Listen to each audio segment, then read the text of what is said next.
Welcome back to Rated Radio with your hosts, Rayburn Alexander and Shane Wyndham. Shane, what's going on in your world? Hell, it's Saturday. I'm ready to get drunk in front of a camera, recording footage for the Banter Bar today, for anyone who's confused. Not something that you just do in your personal time, not a Buffalo Bill situation? Nope. Okay. No tuck happening here. Good. Good. All that's happening in the rest of my life is just a fart cushion for my daughter and a jungle gym for my son.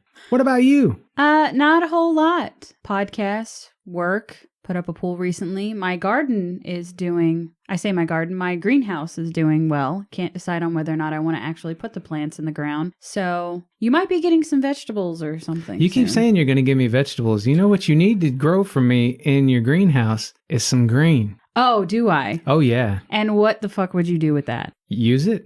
Oh, would you? Yeah. Okay. No, I'm going to start selling it. I find that very hard to believe. And no, I will not illegally grow in my greenhouse. But if it becomes legal, I might consider it. Well, fuck you too, and fuck your vegetables.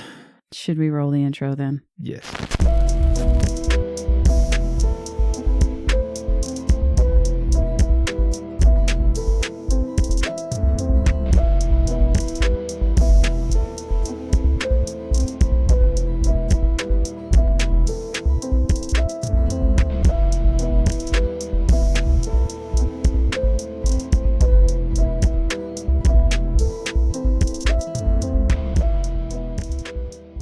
When we pause to roll the intro, am I the only one that hears the intro in their head?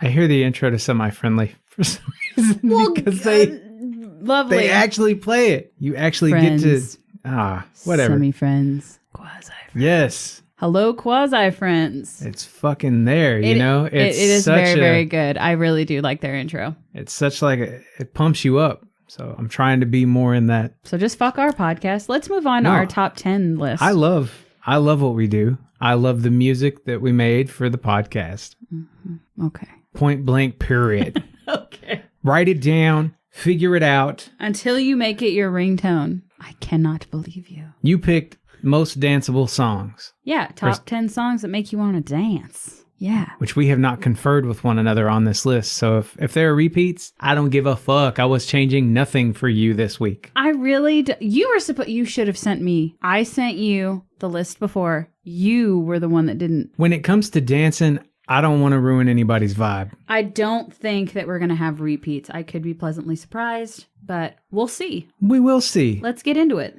First pick for me is I Want to Dance with Somebody by Whitney Houston. Let me paint you a picture.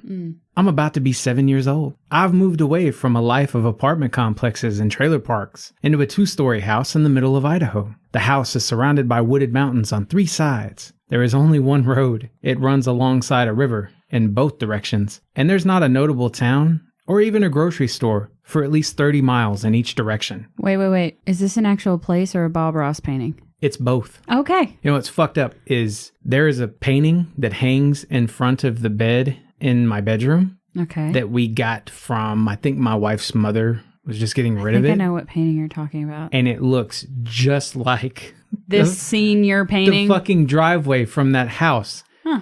And laying there, I get so pissed off because I want to be back in the mountains. Anyway. But you can't. So I'm young. I'm in the mountains. Mm-hmm, got it. Completely new to me, but I'm happy. The den is lined with couches, and my sister and I have a stereo. This song is playing. Both of us look like we're trying out for that scene in Flashdance. I was gonna say, it's like Flashdance. Our younger sister's toddler clap just keeps getting louder. Katie for the win. The song finally ends. We collapse onto the couches. I know I'll always remember those minutes of complete escapism. And every male you know is lying if they say they can't relate to this song, giving them moves they didn't even know they had. It's a good song. Very good. Now it's stuck in my head. I saw a certain someone listening to it recently. I'm not going to name any names, but he is a prominent podcaster. And what's your first pick? Okay. My first pick is New Thing by Red Foo. Red Foo is one half of LMFAO. The one thing that I want to say about this song is that sax smacks every time. You're welcome. Just straight, short to the point? Yeah. Literally, that's all I got to say about that song. It's the saxophone in it is, there's just something there that is ridiculous, but so enjoyable.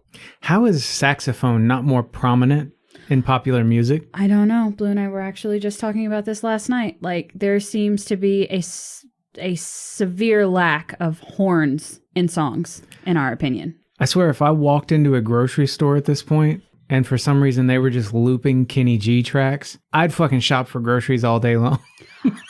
I went to, I was driving, and outside of Sprouts, there was this guy that was playing the saxophone just for tips or for nothing. He just wanted to play. He was playing covers of songs, and it was amazing. Like, he did Tennessee Whiskey, the Come Get Your Love by Redbone, and Michael Jackson tracks back to back to back to back. And I was just, the only thing I could say to myself is I sent a video to Blue going, who is this angel? He was amazing. I gave him $5. This is a sad reality of our world, is there are hundreds of thousands of those angels who you will never hear about. I wish he would have had like a card or something laid out. Instead, we got to listen to Deros, Deros, Deros, Deros, Deros, Deros. I asked him, or I told him when I gave him the money, you know, I was wearing a mask and everything, hand sanitizer, everything, because I ain't fucking with that. Anyway, so I handed it to him and I looked at him and I said, you are really talented. Keep doing what you're doing, because I don't think enough people promote the arts, and it was amazing. And let me guess, he looked you dead in the eye and he said, Gucci gang, Gucci gang, Gucci gang, Gucci gang, Gucci gang. It's so stupid. Yep. All right, I'm going to talk now. Yeah, what's next on your pick? It's Your Birthday by Luke. I used to get into a lot of trouble for listening to Two Live Crew, Luke, Poison Clan, etc. Luke is a member of Two Live Crew. It doesn't matter, but yeah. Sure. But I think he also ran the record label which produced Poison Clan. You know, for a music podcast, you don't really seem to like musical facts. I'm fact girl. Are you kidding me? Anyway. I got in trouble for listening to this sort of stuff a lot, but I didn't even have to go looking for it to find it. I remember adults shouting, tastes great, less filling, from Two Live Crew's Hey, We Want Some Pussy, as we rocked back and forth on the Conquistador at Six Flags. Oh, yeah. My neighbor's older sister used to blare shit like Luke's I Wanna Rock while a group of us played Truth or Dare. Do you know I Wanna Rock? I think I am confusing it with another song. You might know it as Doodle Brown. Okay, yeah. All right. Youngin'. Shut your mouth. My aunt's boyfriend had the As Nasty As They Wanna Be album on during most long drives. I picked this one because it was one of the few I could get away with listening to with my mom around, because literally just shouts a bunch of stuff about your birthday.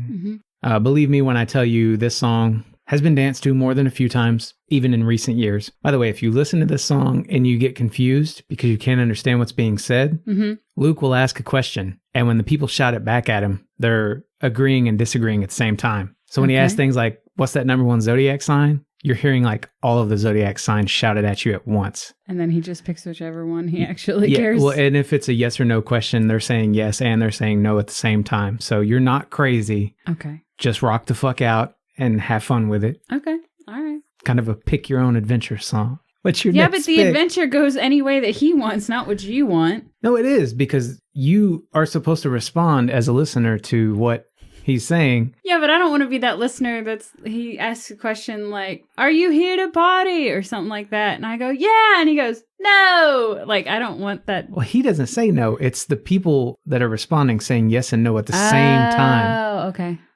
So you can take it either way. Okay. All right. Okay, well then that's a lot better than what I was originally thinking. Next on my list is Easy Lover by Philip Bailey and Phil Collins. This pick comes from the simple fact of any time it is played, my brother can't simply sit still. It's a good song, but I never knew that. He surprises me all the time with the spectrum of his musical interests. ABC's The Look of Love is another one. Loves that song. And Easy Lover for a long time, and probably still to this day. Anytime it plays, Logan knows every word, and he cannot resist like doing this weird like hip shake step thing. Totally justified. Just never really expected out of him. So I would expect it.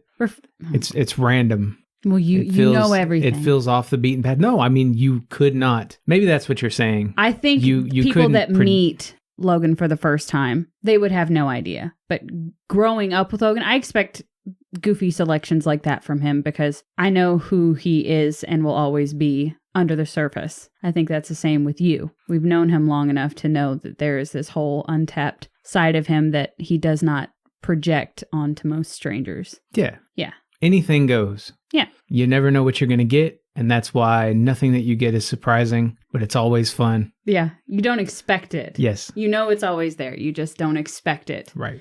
What's next on your list? Sussudio by Phil Collins. Is that why you were laughing?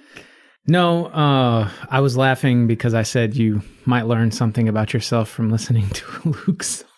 I mean, that's possible. I mean, it's a strange thought. Did you learn something about yourself? Like, could you imagine going to school and your teachers being like, I want you to learn something about yourself this week and go home and listen to Luke. Uncle Luke's got something to teach you about how to raise the roof. Yeah, I did.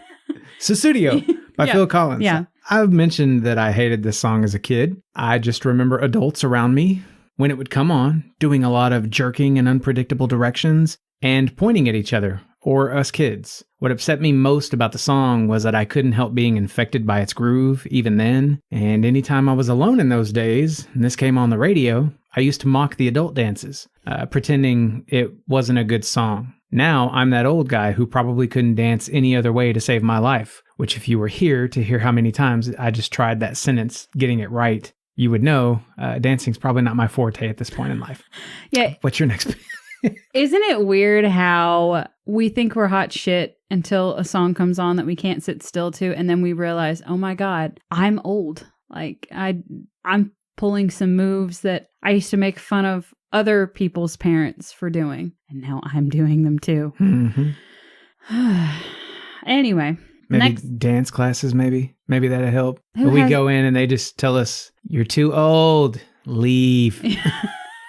There's an age requirement, and you are over the age requirement for this class. I'm sorry. Go learn how to tango or Take something. tango or salsa or something. Take a 2-step class. I don't know. Anyway, next on my list is Boombastic by Shaggy. See, he's already moving. There is something about this song that makes you want to grind your hips and roll your shoulders. It is so damn smooth. You want to roll. Oh, you're singing the song. I was like, what? Very badly, yes. I was like, what are you saying? 'Cause Under my voice in my head, I wasn't expecting people to pick up on Roll. anything. Roll. Smooth. Just like this. Okay. You started it. We literally don't have time. I know we don't have time, and I know you're making fun of me. Let's just keep going. More Than a Woman by the Bee Gees. Find me, a heterosexual male born into the 80s who did not want to be Johnny Five from Short Circuit during the dance scene with Ally Sheedy, wherein this song gets played. Go ahead, find me just one. You can't do it. And that's why any woman who likes this song is instantly sexier, in my silly opinion. Also, I mean, people forget that Short Circuit is a thing. I don't, because there was 8 of them. But Saturday Night Fever. Yes, he's watching it on TV. That's why this is playing in the movie. Oh, he's watching Saturday Night Johnny Fever. Five is watching TV and dancing to Saturday Night Live I can remember stuff. what he was watching. Yeah. Allie comes out looking like my first boner. And yeah. She came out looking like your first boner. She walks into the room looking like my first boner. It's not like she literally looks like... Then what are... Oh, okay. Okay. So, was she your first boner? Probably. Okay. Because you say that, and all I can think about is a penis entering the room. You know, and when I was writing this down, I was thinking about that, the wet dream thing. Yes. For Showgirls and Breakfast Club night. Yes. And I have to wonder if some part of that was influenced, not by Showgirls, but just by Ally Sheedy being in Breakfast Club. Which says something about you, because not a lot of people would gravitate towards Ally Sheedy's character in the Breakfast Club. I beg to differ. If you have, please let us know. Most men don't like what Molly Ringwald. you're seeing. No, not Molly Ringwald. There's nothing wrong with Molly Ringwald. There's nothing wrong with most of the, I want to say average, but I mean the way most women look. There's nothing wrong with it. Like the stuff that the supermodels that you see on magazines and all that stuff, I don't know that most men like that. I'm not talking about the way she looks. Exactly. I mean, I guess her overall character in The Breakfast Club, but you're also a huge Ally Sheedy fan because of what she brings to the table in what movie, Shane? Short Circuit? No, St. Elmo's Fire. Oh, I was thinking of Only the Lonely over here. No, you also like her in St. Elmo's Fire. Yes, I do. There you go. Anyway, we've talked enough about Ally Sheedy and Short Circuit. I don't remember what we're talking about, period, now. This is a music podcast, right? Yes, I'm pretty sure it is. Moving on to my pick. Yes, bring me back down to earth. It's quit thinking about Ally Sheedy. Yes, probably 25 years out from boner number 1. Please, let's continue. All right. Next on my list is Don't Stop Me Now by Queen. This is a personal weakness because I cannot fight the urge to recreate Paul Rudd's late night performance every time I hear it. It is probably my favorite late night lip syncing performance of all time. So thank you, Paul Rudd, for giving us the gift of that performance. And I'm sorry to anyone that I do this in front of. You should be. All I have to say. You haven't seen it. Correct. But I already know in advance. What's next for you? Sorry about your feelings, Rayburn. I didn't mean to hurt them. It's okay. I'm just being a dick because it's a lot of Queen. They're like a stone, Shane. It's a lot of Queen. It is not too much Queen. First of all, there is no such thing. Did you just make an Audioslave joke? I did! Man. Do you remember the story, Rayburn, that I told about like a stone? No. That story did not take place on Lillian Miller. That's all I know. My my next pick is Shut Up and Dance by Walk the Moon. Mm-hmm. I love this song, but its music video is what ultimately hooked me. The video reminds me of early days spent with my wife. She does her damnedest to present like a librarian now, but she was always dancing back then. She was dancing with a toddler when I met her, actually. We'd dance in the bars, we'd dance outdoors, we'd even dance in the privacy of that little apartment I had. She looks at me like I'm half crazy when I ask her to dance now, but once upon a time, she did more dancing than any woman I've ever been with. Oh, y'all should dance. Y'all should dance more. Tell that to her. I will. I will walk outside, and the first thing I will say is I'll look at her and go, you should dance more. We'll see how that goes. She'll probably look at me like I'm crazy. So, yeah. Okay. I guess when someone... That was sweet. When you're walking through a room and someone just tries to grab you and slow dance with you and you're in the middle of doing something as a very grown adult woman who's always got a to-do list and stuff. That's true. Yeah, I can understand it. There was this video that I saw recently of try waking your partner up while dancing. So it's this lady, she's in bed, and it's like one of the songs from the Dirty Dancing soundtrack, the When You're... So he's like dancing and he like pulls the covers back and he pulls her up and they're just sort of like swaying. That is so... It's such a sweet video. If I can find it, I'll send it to Shane to put on the mentions playlist because it's so sweet. Different strokes for different folks. It's if you saw not every woman is you.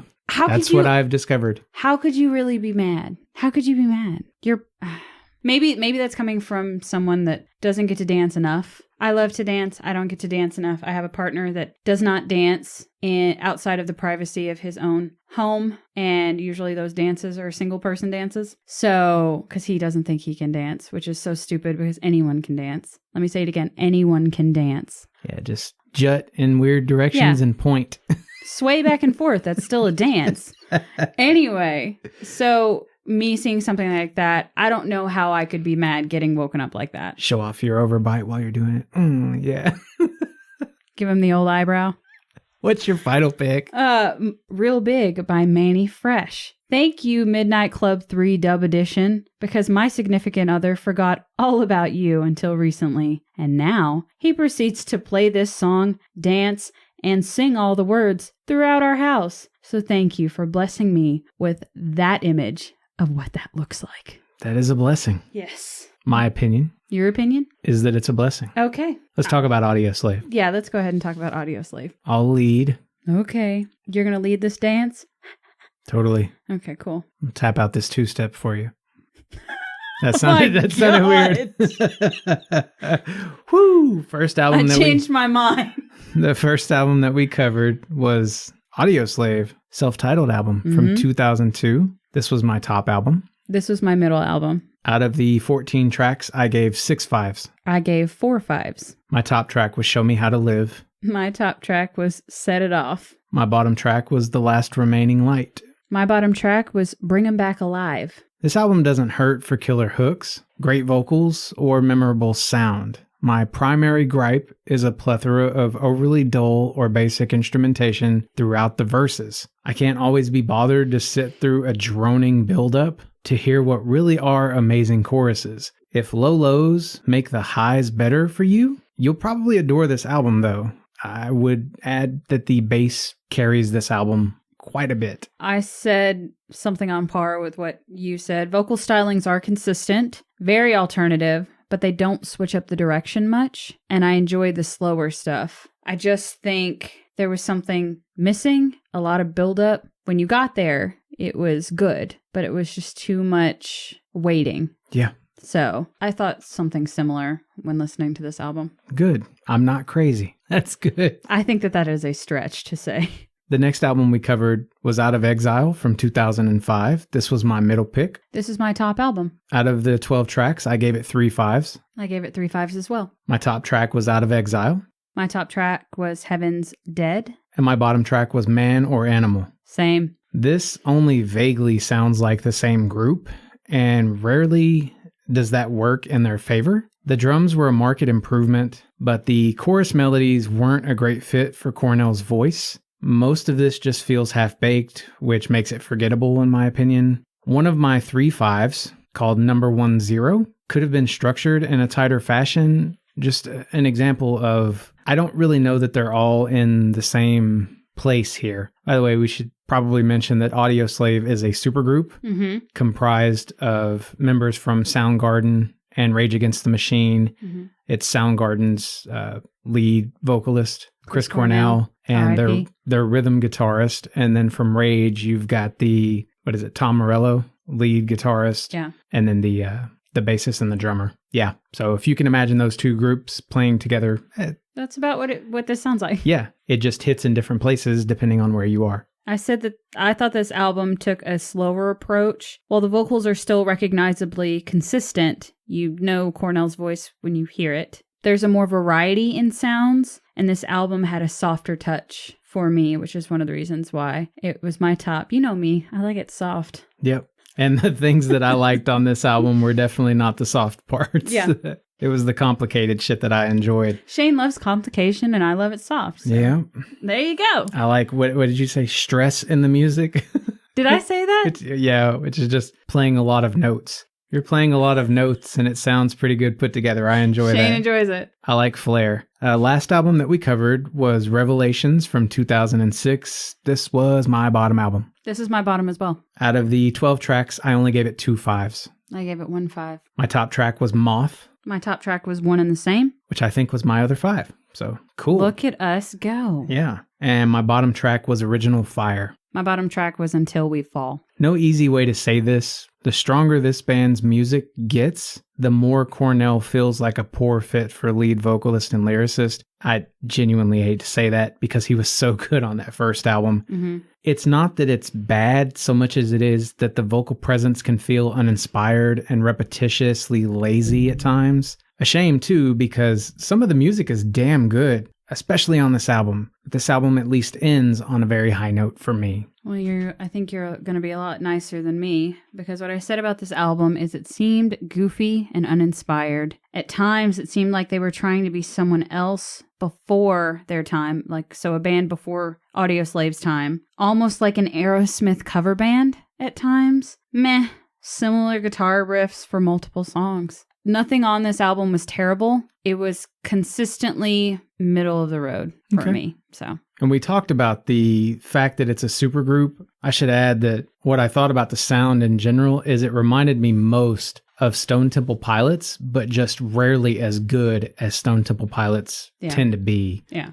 The weakest element for me was the raw live drum sound. It grated on me most of the time. This did get better on the third album. There are also some things that happen in the earlier albums, like you don't hear the lead guitar anywhere near as much. It's hidden behind so much processed effect that you miss it. And that got better. They started playing together better as it went on, but Cornell felt like he was falling more and more away from his interest in whatever it was they were doing. Yeah. I don't know if he found it hard to vocally approach the place that the band was making music from, but I think it seemed in that later album, like the longer they went, instead of being that super group, they were starting to divide themselves. And it kind of seemed like they were wanting to go in multiple directions, which was there a break in Soundgarden, or was he doing this? Do you know? I don't remember. Because I'm not sure either. Okay. I'm pretty sure Rage split up, but if you look at the linear notes, you'll see it too, because it looks like the band wrote the music and Cornell just came in and wrote the vocals on top of it.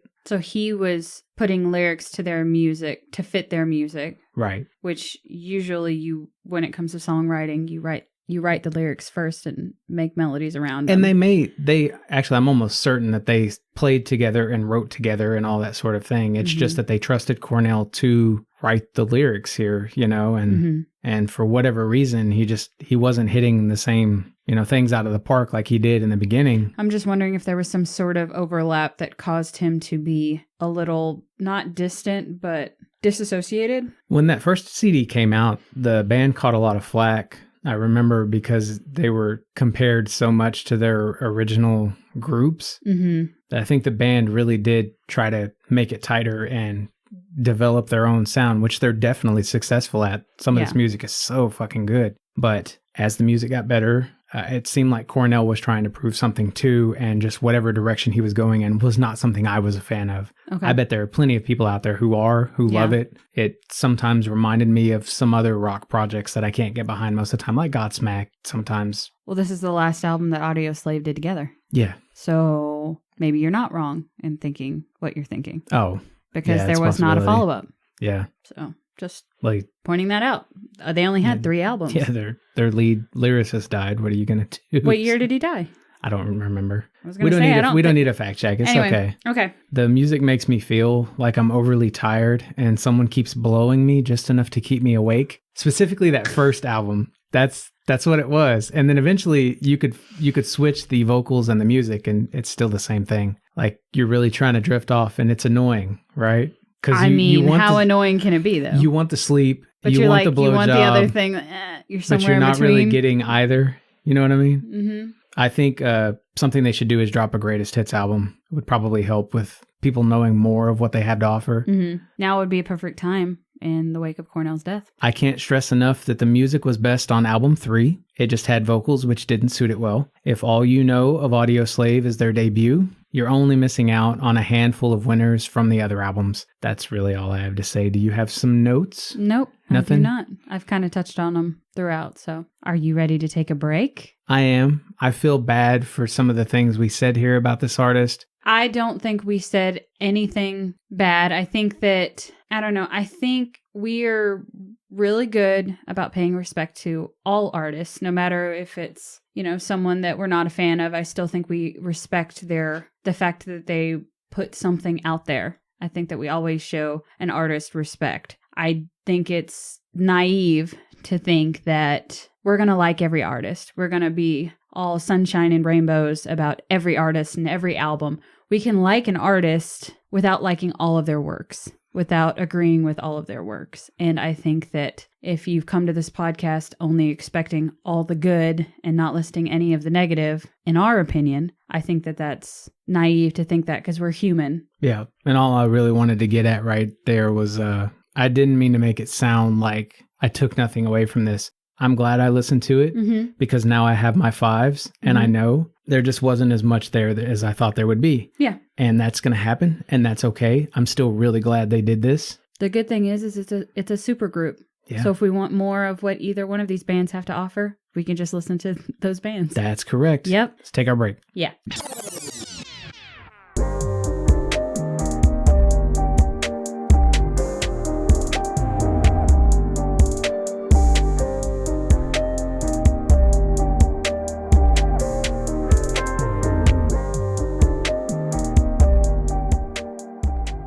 Are you well rested? You know me. I have to take that nap every time. I know. That short little 10-second nap, 15-second, I don't know. Anyway, you got any recommendations and plugs this week? I sure do. My song recommendation is Frozen by Sabrina Claudio. Think jazzy Lana Del Rey. I found this one at random and keep turning to it. It's so good. I saw you listening to that this week on Spotify, and I recognized the name because she was one of my song recommendations in our Christmas special. Oh. So. Well. It was her and The Weeknd, so Christmas Blues is the name of the song. Sorry, I was remembering it. Christmas Blues. They got together and did a Christmas song. Of all the potential there, they did a Christmas song. Have you listened to it? No. It's good. It needs to be on one of your playlists this Christmas. Is it safe to listen to around people? It is the weekend, and yes, I don't know safe. if you've heard her voice, but it is safe. And yes, both of those things make you feel like you need to run in the bedroom. And it's safe. I mean, it has multiple uses. Do you have a song recommendation? I do. It is Angel by Phineas. Phineas is Billie Eilish's brother. He also makes music. He also produces and does the instrumentals for a lot of Billie Eilish's music. Young William Eyelash, for anyone who's confused. Young William Eyelash. This song specifically, I would compare it to a Sam Smith song or maybe even a John Legend song. The vocals are there. And if you like either one of those artists, check out this song by Phineas. Again, that's Angel by Phineas. Finneas. Love me some Sam Smith. There you go. No plugs from me. Well, I've got one. Okay. It's a movie that my buddy Neil Ryan recommended that I watch on Prime Video. It's called HUD, and it's a Western-ish film based on a book by Larry McMurtry. It's the guy who wrote the Lonesome Dove series. Mm-hmm. Most people probably haven't heard this one, and we can all fix that unfortunate truth by watching and recommending the movie to others. Or, you could just watch Godzilla vs. Kong or whatever's popular right now. I'm sure they're equally good, right, Rayburn? That wasn't a bad movie, Shane. We're talking about Godzilla versus King Kong, right? Just came out. I did mention the name of that film. Yes, I did. Did I miss what you said before that? Nope. I said you could just watch that instead because they're probably equally good. Right, Rayburn? Why are you saying right, Rayburn? I don't know. Just for your opinion. I don't even know if you've seen... HUD? I know you haven't seen HUD. I've seen Godzilla vs. Kong. I just watched it this past week. Are you trying to say something about my character? Nope. No plug though, right? No plug? We good? You're confused, and that's where I like you. Let's move on to the Foo Fighters. Okay.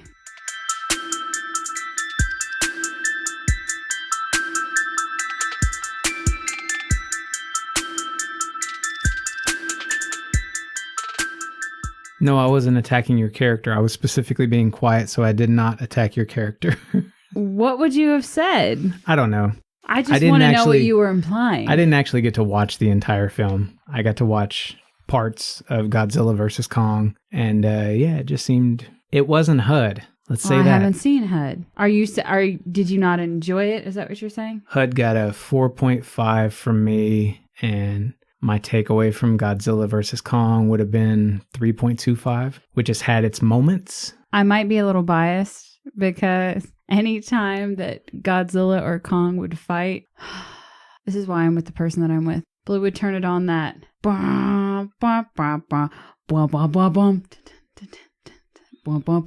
know that song. What is the name of that damn song? I can never remember it though. The one that sounds like the horn in Destiny at the beginning? All right, I don't know that part. I think I know the horn in the beginning that you're talking about. But... Yes, and I think we're talking about the same song. He was hooked up to the sound bar, and the music that they play in the film for just a second, it sounds like it. So Blue's like, watch this. And he did it. And it was such a better scene because of it. That's what we experienced in Destiny. We got a vehicle that had a horn that made the same noise. Mm-hmm. And he's like laying in wait throughout life for anything that makes this noise. Yep. So he can be like, hey, check this out. Speaking of Destiny, because I haven't seen it in a while, do you still own the Fantastic Lover Destiny video? No, that was not Destiny. That was Minecraft. Damn it. Yeah, it's on my page. What was y'all made one for Destiny too? Oh, there were a few. I did one with an ICP song. I did one with, I think, a Brian Steeksma song. There was one with a OTEP song. Why are you asking me about? I don't know, because it's been a long time since I've seen any of those videos, and some of them were quite good. We did some dance ones at the tower to like Money by the Flying Lizards, mm-hmm. or there's a Nicki Minaj song. Stupid Hoe? Nah. It's right at the end of the bonus tracks for Pink Friday, though. And it's not Super Bass. It's the other one. I was thinking of Super Bass. Anyway, we're rambling. She says her name is Nikki. Doesn't she say that in every song? No, I mean, that's the main, sample. I feel like Blow your mind. I feel like I've derailed this conversation enough. You have. It's okay. Shall we... Foo Fighters. Yeah, Foo Fighters. Yeah, let's continue on to Foo Fighters. The first album that we covered by the Foo Fighters... Wait. What? Wait. What? They have more than 3 albums, and I let you pick the albums. Can you tell us why you picked these albums? Yes, I did. I picked these albums because I was familiar with 2. We couldn't pick the one that you wanted to pick because it was a double disc album. We could. I just didn't want to. Because Okay. It's more work than I needed this week. So I picked the first 2 albums that we cover I was familiar with. I wanted to focus on some more of their earlier stuff and leave their later stuff for another episode. So just start at the beginning. First 3 albums. Gotcha. And I was curious about the third album that we covered. So kind of the same mentality as the Black Keys. 2 albums I knew, 1 album I wanted to know more about. Okay. So first album that we covered by the Foo Fighters was Foo Fighters from 1995. This was my bottom album. Agreed. I gave it 1.5 out of 12 tracks. I gave it 0. Wow. Okay. Well, we're still right in the same ballpark. Yeah. My top track was Good Grief. Floaty. Floaty was the one. Okay. Was the only one here that got a 4 from me. I would like to ask you what your bottom track was before I list mine. Big Me. Okay. Mine was For All the Cows. Okay. I thought, when I heard it, I thought you would like that song. There was something strange about it. Beatles-esque to it. I thought about it. I hate to keep referencing Beatles, but I've been hearing it recently. So. Well, you remember, is it Rocky Raccoon? Mm-hmm. That was not my shit. Okay. That was I was going yours. to say, you can't compare Rocky Raccoon to For All the Cows. I can, and I did, and I will. Notes, Bish. This reminded me of teen angst in the early 2000s, specifically a movie called The Perfect Score that had a very young Chris Evans and Scarlett Johansson in it back before they were Captain America and Black Widow. If you haven't seen it, it's decent, but it reminds me a lot of that particular movie. Drums and guitar at the forefront to vocals. Dave Grohl's vocals, in my opinion, took a back seat in this first album. It got a tad strange with lyrics at times. So for those of you that don't know, this is Dave Grohl's band, who was the drummer of Nirvana. Mm-hmm. So, yeah. Shane? Turns out there's a reason I've never heard this album. It's because it makes Nirvana's debut look like a masterpiece by way of comparison. Ooh. If you'd have told me this band would go on to be great, I wouldn't have believed you. There are glimmers of potential here, but mostly it's every bit as muddy and underwhelming as its cover would lead you to believe that it's going to be. I'm sorry. Floaty did have some real potential. I didn't give any 2s. Everything else was 3s except for Floaty. Hard pass. Yeah, I wasn't a big fan of it either. I gave it 3 2s, so still not getting a 1, but yeah. Moving on to our next album, The Color and the Shape from 1997. This was my top album. Agreed. I gave it 6 5s out of 13 tracks. I gave it 5 5s. My top track was Everlong. Agreed. It's a great song. It's so hard. You want to say My Hero just off the top of your head, but it's Everlong. Everlong hits. Monkey Wrench is also on this album. I think that Everlong, for a long time, Everlong was my favorite Foo Fighters song. Yep. It's so good. What is it now? I cannot answer that question because I haven't listened to enough of their later albums. My apologies. The reason I asked is because the album we didn't cover was In Your Honor. Mm-hmm. It was a double disc. I've always wanted to listen to it in its entirety, but it's because my favorite song is on that album. It's The Best of You. Oh, that's a good song too. Their acoustic version of Times Like These, also really fucking good. Anyway. I still think, and for me, Everlong would probably beat out Best of You. If you haven't heard that song in a while, it's so good. It's so fucking good. I remember when it came out and they were showing the music video on MTV. God, I say I'm that old. That wasn't that long ago, but I remember when it came out. Everlong's also got a really good music video. Kind of weird, but anyway. I'll have to check it out. I have not seen it. I don't know how that's possible. This was when I watched MTV. It's okay. You don't have to explain it to me. Let's talk about bottom tracks. Bottom track is See You. Dull. I thought it was too repetitive. More pop in this album, but it still touches on hints of melancholy. Grohl's vocals are more focused. And again, I like the slower stuff. It's not bad. Okay. I mean, the slower stuff isn't bad. If I had to make a comparison to slower stuff that's good, the way that I think a lot of this slower stuff can be, it would be the Radiohead's second album, The Bends. The Bends, yeah. That was my favorite Radiohead album. There was quite a bit to take away from this one. I know, that's what I'm saying. So my notes say that this was a mixed bag, consisting mostly of goodies. It's definitely a massive step forward from their debut and has some of their biggest hits. But the songwriting can still be lackluster, or one element shy of greatness beyond the best of what's on offer here. Overall, the sound is much cleaner, and they've definitely found a winning formula that they could stick to if they so chose. This should have been their debut album. What did you think about the album cover? Did you like it? That blue and like that 1960s? I'm not really drawn to any of their album covers that I can think of off the top of my head. You? I obviously liked this one. I didn't think the first one was that bad. It was the gun, right? Like the pistol. And I think it's meant to play on their names. It looks like an alien pistol, you know? Yeah, like, it reminds me of those German pistols. Okay. Yeah. Back during like the Second World War? First World War? Oh, God. It reminded me of something you would see in like an episode of The Twilight Zone. Okay. Yeah. Okay. I think, that makes sense. Spacemen are going to shoot some rays at you. That Pew, pew, pew. Got it. And I don't even remember the third album. So I don't remember the third album Dude, cover. I don't either.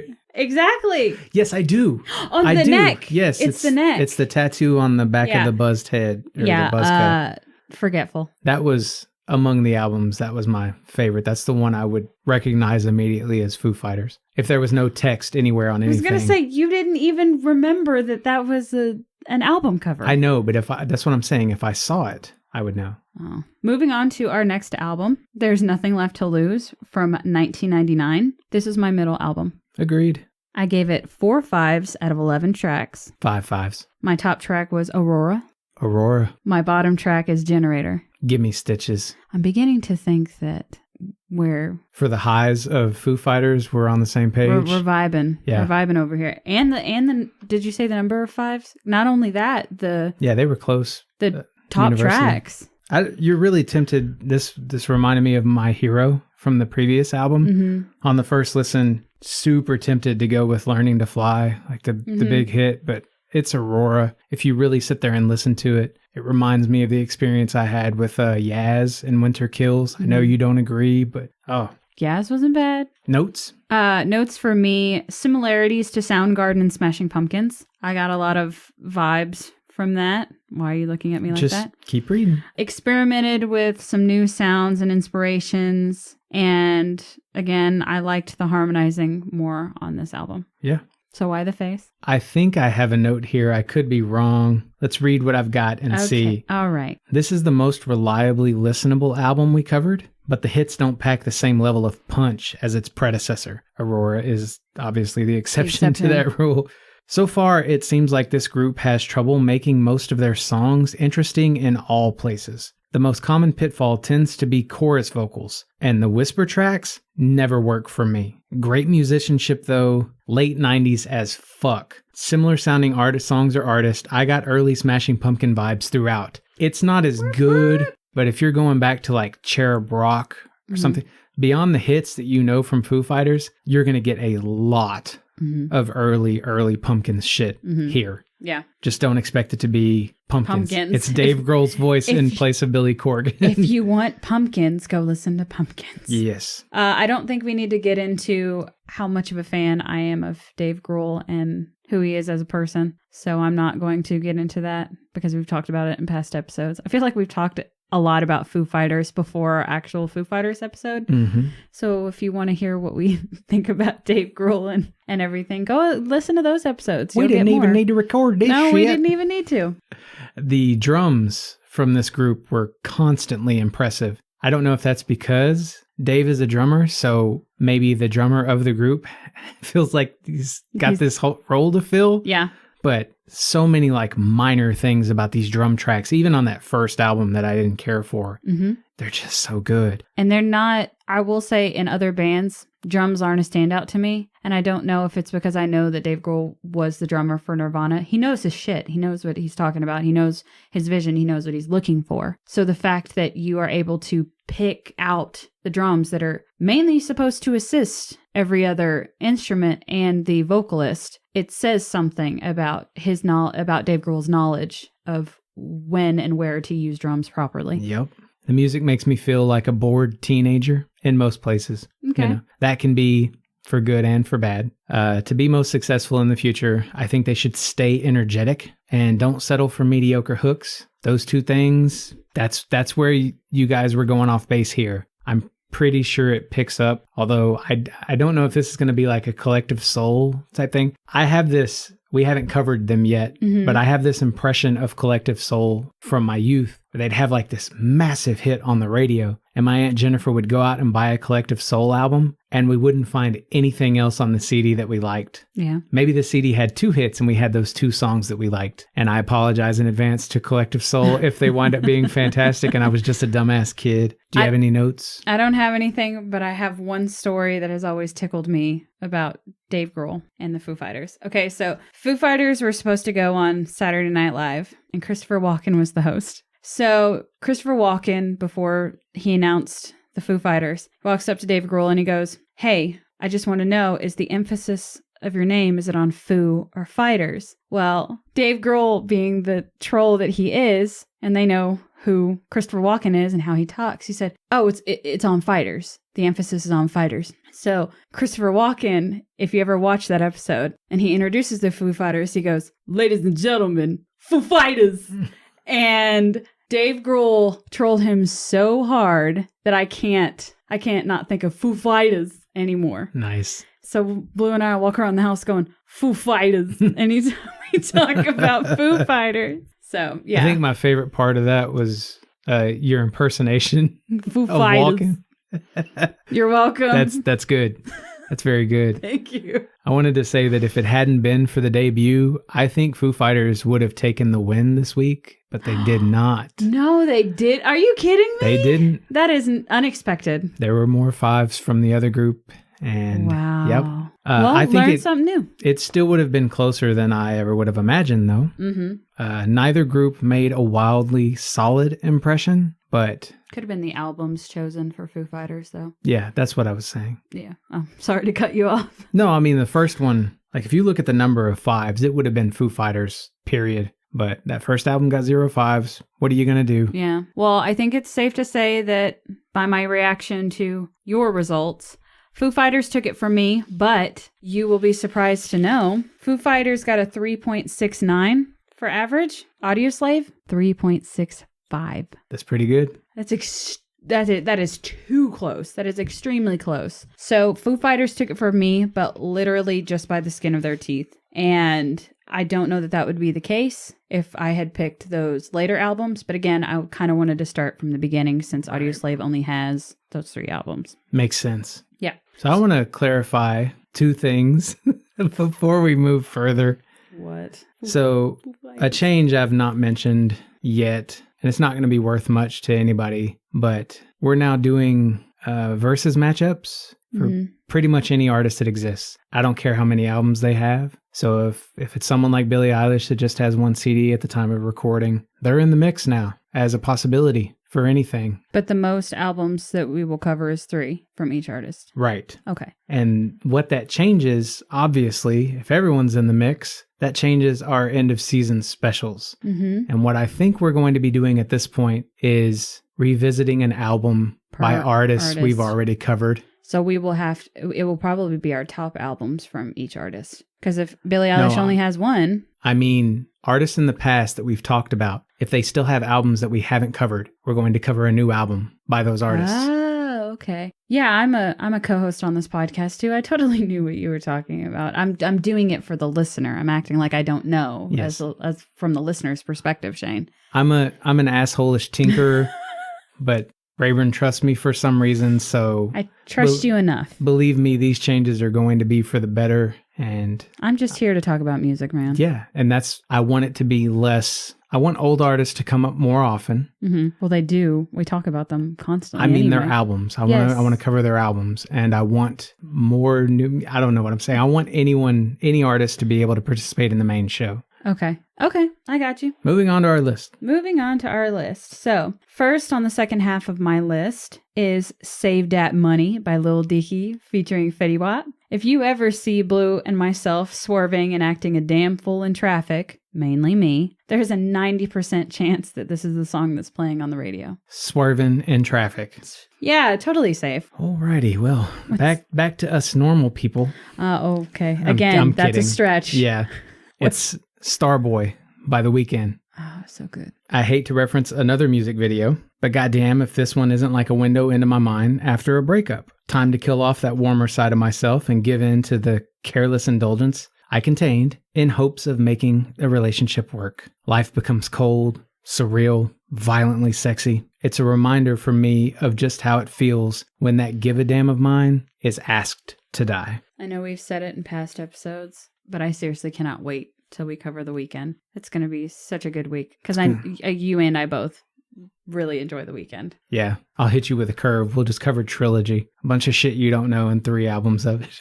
It's a joke. What's next on your list? Ray Born. Next on my list is I Like It by Cardi B, Bad Bunny, and J Balvin. That's a good pick. This takes me back to dancing my ass off with some silly Puerto Ricans and being probably the whitest person there. Shout out to Marife. Don't look at me like that. Silly Puerto Ricans. My friend Maria, who you have met. No, I'm fucking kidding. Jesus. Her actual name is Marife. Yes, it is. Yes, it is. Which I would fuck up completely if I were just reading it. I heard her pronounce it several times. Anyway, her wedding, silly Puerto Ricans, her entire family, which I got close to. I mean, I wasn't in the wedding, but I felt like I was I was in the wedding because I hung out with her and her family a lot around this time. Bachelorette parties, bridal showers, things like that. At one point, her mom called me the white daughter that she never had or something like that. Anyway, game nights. So yeah, it just takes me back to a time in my life where I was an adopted Puerto Rican for a couple of weeks. Alrighty. It's nice. Anyway. Cool. Cool. That's again, filter. Cool. Filter. Okay. Filter. Don't say stupid shit. What's next on your list? Only Girl in the World by Rihanna. Okay. That's Rihanna, for those who are confused. Meg and I split for a few months after being together that first year or two. Once we were back together, I anticipated more of what had always happened before when I stopped being single. But certain people didn't fall away this time. They just kept coming at me real fucking hard. I don't know if it's because I was back in a relationship that had already failed once, so maybe people thought like, why wait until it happens again or something. Maybe I was just at the peak of my appeal. Hilarious, I know. Nonetheless, these come-ons continued for years. I was sent this video on multiple occasions by different girls trying to pull me with seriously over-the-top descriptions of what they wanted to do to me alongside the video. All this ever resulted in, though, was me having sexy dance dreams about Rihanna. Also, I should make clear that I've flirted with women over the years and that I have female friends who've almost certainly discussed Rihanna with me at some point. I'm not referencing any of you here. Okay. Just to be clear, I'm not making shit up about girls flirting with me. Who thought you were making that shit up? I'm worried sometimes that people think I'm fabricating stories and there are only like 2 or 3 women in my life and they're going to be looking at me like, I never sent you anything like that. Like, no, that's not what the fuck I'm talking about. All right. What's your next pick? Okay. I'm seeing that video in my head right now, actually. I think if you could go back in a time machine and put Ally Sheedy in there as like a... Oh my God. You got to stop with this. Next on my list is Calling All My Lovelies by Bruno Mars. Do not play this. I will not be able... Here's my song recommendation. Fucking don't ever play this song. Shut up. Do not play this. I repeat, do not play this. I will not be held accountable for the raw sexual energy that may come from my body. You have been warned. Can we take a break so I can remove this from my playlist Nope. Just so that it never comes on accidentally during like a family gaming session or something? Nope. Okay. If I have to think about Rihanna and Ally Sheedy and your first boner. Ooh, there was another. It's Alicia Keys, right? Because Alicia Keys and Rihanna were going to make the perfect music video. But now you could have Ally Sheedy from the 80s as an extra. Yeah. Would you like to throw Rosario Dawson in there too? Because lovely. Why are you making that face? Rosario Dawson was your girl. Rosario Dawson is comparable to like a comment that I made, like a side comment. Like I made a comment to the family about finding certain short women attractive, and suddenly that became that I wanted to watch midget porn all the time. Yeah, this is a comparable type thing. Rosario Dawson is gorgeous. I was going to say, didn't you like her in Sin City? Is it Sin City? She was in Sin City. I think where she really caught me is Clerks 2. Yeah, she was cool. Is that the one where she talks about the circumstances under which Yes, ass to mouth is acceptable? Yes. Fuck yeah. Sometimes it's acceptable to go ass to mouth. Ha ha! Anyway, yeah, Calling All My Lovelies by Bruno Mars. And no, you cannot delete it from any of your playlists. What's next on your list? The perfect Thanksgiving song. I repeat, the perfect Thanksgiving song. It's Greens, Beans, Potatoes, man, by DJ Suede, the remix god. Okay. It's the only Thanksgiving dance song the world ever needs. There's actually a dance video on YouTube done by Roy Purdy. And any of y'all who try saying you've never danced like this in excited anticipation of that Thanksgiving meal are either liars or you have no soul. As he slowly puts down his notes. Point blank period. Next on my list is 52 Girls by the B-52s. 3 words: Kissy, Pony, and Fred. No, this is not a weird porn that I stumbled across on the internet. Don't believe you. If you have never seen my mom do her classic pony dance, your life is seriously lacking. Well, speaking of a song I think your mom would probably get down to, my next pick is Apache by the Sugar Hill Gang. I know this because of my childhood friend Chris, but what it makes me think of most is that very first Bond party. My now brother-in-law got decked out in a business suit and danced around Meg and I's apartment to this track, shaking his Vespers for everyone like there was no tomorrow. This dude's got moves too. Meanwhile, there's me, forever looking like any of the people in this song's music video. I feel like I've seen that music video. I was actually surprised that it's still on the internet because it's like culturally insensitive. Yeah. Oh, you'd be surprised what's on the internet. I love that society is progressing. I am very tired of overanalyzing everything at all times. So what, you're just going to let society do it for you? No, I mean, I don't want... That's the reason why if you ever hear us say we're not going to talk about the personal shit of a music artist, like if they're in trouble, like Michael Jackson scandals, if we ever cover that, or what's gone on with, Kanye or anybody. We're focusing on their music capability, not their personal lives. While we a lot of the times don't agree with what they have said or what they have done or their personal opinions on matters, we're focusing on their musical contributions. Yes. And we may have very strong opinions on certain artists and what they are accused of doing in their personal lives, but we're here to listen to the music, and that's what we're going to do. Yeah. We probably agree with the majority of you, just in case you're wondering, but we're not focusing on that. What's next on your list? Good thing is they'll never know because we won't talk about it on the podcast. Correct. Last on my list is Creep by TLC. You remember what I said about my mom? Well, this is mine. If you know what dance accompanies this song and you are in my presence, you're welcome. Okay. That was mainly a shout out to Toby Bradley because he's listening. Because he makes you want to creep? Yeah. No, he knows what dance I'm talking about because anytime he hears this song, he thinks about this dance. Okay. Another time. Another time. I see you, Toby. I see you. What's last on your list? Can't Stop the Feeling. Justin Timberlake and Anna Kendrick. My son loves to dance. He also loves music and cartoons. Still, it's rare that he jumps up while watching something in order to bust a move. But I'm always going to remember him straight up getting it at the end of the Trolls movie. You could tell he'd been waiting the whole damn time to cut loose. I get happy just thinking about him dancing. It's a good song. But I always think that your son's always moving anyway. The kid is active. Yeah, he moves. I just think his default setting is doing some sort of dance, like his sidestep thing that he does. Oh, dude, recently it's been breakdancing. Yeah, what? Like he puts his hands down on the ground. He doesn't know how to spin or anything, so he's basically just moving like a turtle in circles. It's the best. That's so cute. Aw. Well, I can't wait to hear more about Taylor's breakdancing journey. But until that time happens, why don't we draw our next artist? You got it. Okay, I got it. Shake up this jam jar from listeners. Let's see what we got. I always get a little nervous. Here's a recommendation from my Aunt Sandra, which, while we're talking about her, I'd like to thank her for all of the engagement she's given us, or she's given me and Joseph. I know this is our podcast and I'm talking about the Banter Bar, but she's been really pushing with recommendations and questions and stuff like that. And we love it. We love engagement. If you are someone who's out there listening to a podcast and you feel like maybe it's weird that you try to talk to the hosts about something or you write them about something. We live for that. Yes. Please get in touch with us.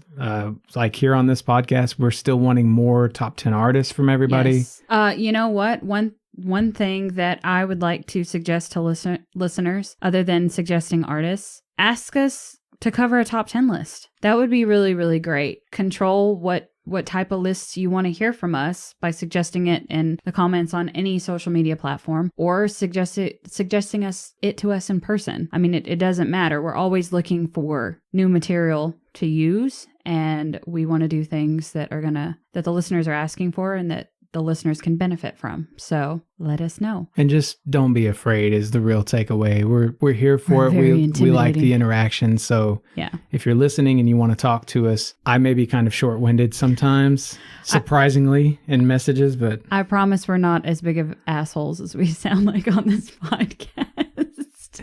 And if you suffered through all of that and you're still here, Sandra recommended George Strait. So we're going to cover George Strait. All right. And in the pre-made match list, George Strait is going up against Keith Whitley. Oh, boy. Yeah. I haven't listened to very much Keith Whitley. George Strait I'm familiar with, so. I picked the matchup artist because some of the songs that they do were by the same songwriter. Sometimes they do the exact same song. Like, Does Fort Worth Ever Cross Your Mind, I think is one that they both did. Yeah. Stuff like that. Okay. So. Speaking of your Aunt Sandra, didn't she have a celebration recently? Yeah, she got married. Yeah. To a Shane. So congratulations, Sandra, on your nuptials. My favorite Shane in the world, by the way, apart from myself. Of course, you're your favorite. I have to love myself more than anybody else. You have to make it in the world, right? Yeah, sure. This coming from you when you give me shit about how amazing I am and how amazing I think I am. Shane is awesome. Corey likes to take some credit, but Shane's responsible for the Keystone Room. Keystone! Anyway. Looking forward to next week. Yes, I am too. And that's going to do it for this week. Hit up our playlist to hear all the songs we talked about. Get our full ratings, t-shirts, and bonus episodes at teespring.com/ratedradio. And guide what we listen to by suggesting new artists for our jam jar. You can even send us voice messages on Facebook for a shot at being on the show. Your support really is what makes or breaks us. So thank you for listening and sharing. And until next time, fill your world with music. And stop being so damn afraid to dance. Get the fuck out there. Get it.